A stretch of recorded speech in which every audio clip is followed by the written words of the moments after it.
But first, the evidence is mounting all the time that the Albanese government will not achieve its ambitious emissions reduction targets, but it will effectively de-industrialise Australia.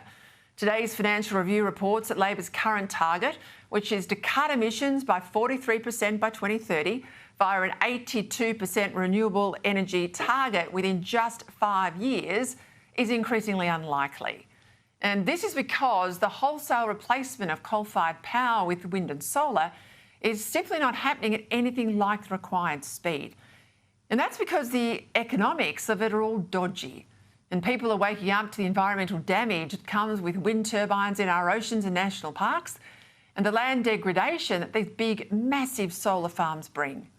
But what is happening is the continued skyrocketing cost of power, with increasingly desperate cries for help from the industries which can't survive without the sort of cheap and reliable electricity that Australia was once renowned for the world over.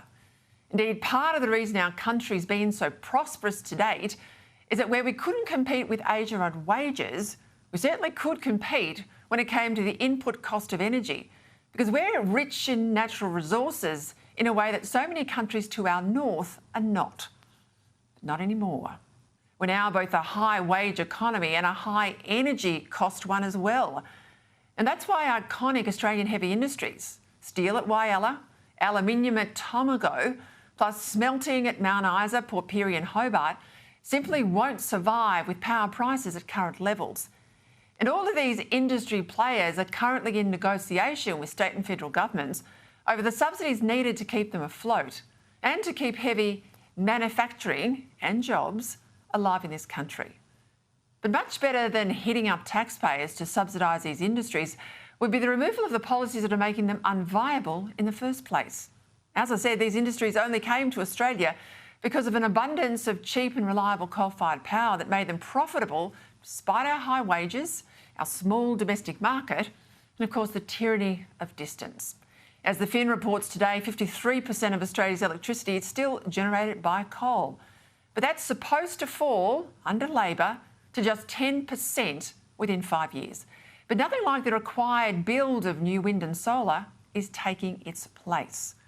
The other big problem is the pushback from regional communities, from farmers in particular, over the thousands and thousands of kilometres of transmission lines that are yet to be built to carry this new power from the paddock to the city. Now, farmers don't want their land ripped up. Australians who want to eat food grown here, they don't want that either. And taxpayers justifiably demand the government explains how we pay for all these mad green schemes that are way over budget and way behind schedule.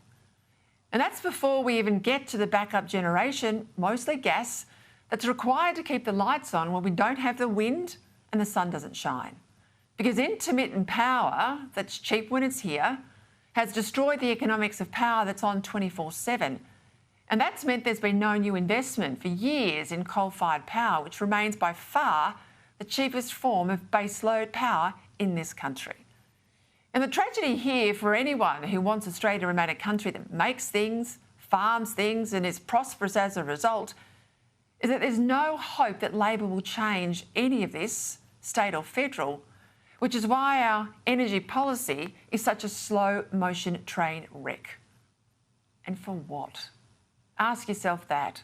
When it comes to emissions, we're less than 1% of the global problem. And we're bankrupting ourselves and sending jobs offshore because no one's willing to confess that this net zero emperor has no clothes. I mean, can you believe what's been revealed today? The taxpayers were forced to spend some $1.5 million to fly 75 public servants to last year's UN Climate Talk Fest in Azerbaijan. What a shocking waste of your money.